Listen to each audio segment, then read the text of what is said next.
මචං මොකද්ද ඔය පොත? උඹ ආයෙත් ඉස්කෝලේ යන්නද කඩන්නේ? නෑ බං. මේක තමයි මාව පෝසතෙක් කරන කයිසෙන් පොත. කයිසෙන්?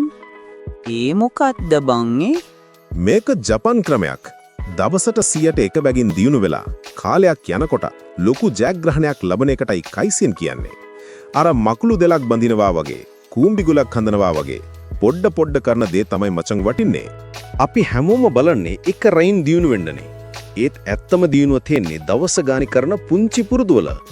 උඹ බූට් එකක් කාලා ඉන්නවනම්, ජොබ් එකක් නැත්තම් බඩ වැඩි වෙලා කියලා දුකෙන් ඉන්නවනම් මේ ක්‍රමයෙන් මාස 6ක් ඇතුළත උඹව යකෙක් වගේ වැඩ කරන මිනිස්සෙක් කරන්න පුළුවන්. සිරාවට මාස 6කින්? ඔව්, දවසට විනාඩි 10ක් විතරයි ඕනේ. මේ පොතේ අපි ට්‍රැක් කරනවා අපි දවසට කරන වැඩ. එතකොට අපේ මොලේට බය හිතෙන්නේ නැහැ. ලොකු වැඩ දැක්කම මොලේ බය වෙනවා. ඒත් පුංචි දේවල් වලට මොලේ කැමති. ඉතින් මටත් කියලා දීපන්කෝ ඕක හදන හැටි.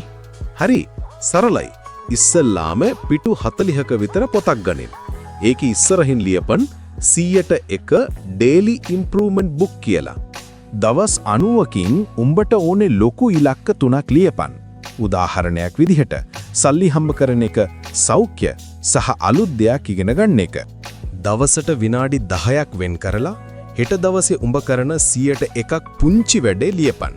උදාහරණයක් විදිහට හෙට මම කඩ කෑම කන්නේ නැහැ. නැත්නම් හෙට මම විනාඩි 5ක් ව්‍යායාම කරනවා වගේ. අද ඉගෙනගත්තු පුංචි පාඩම ලියපන්. ඒ වගේම උඹේ දුර්වලකමක් අඳුරගෙන ඒක ලියපන්. ස්තුතිවන්ත වෙන දේවල් 3ක් ලියපන්. උදව් කරපු කෙනෙක්ට හරි, ලැබුණු දෙයකට හරි. මචං මමත් අදම ඕක පටන් ගන්නවා. එලකිරි. හැබැයි මතක තියාගනින්. එක දවසක්වත් මේක මග හරින්න එපා.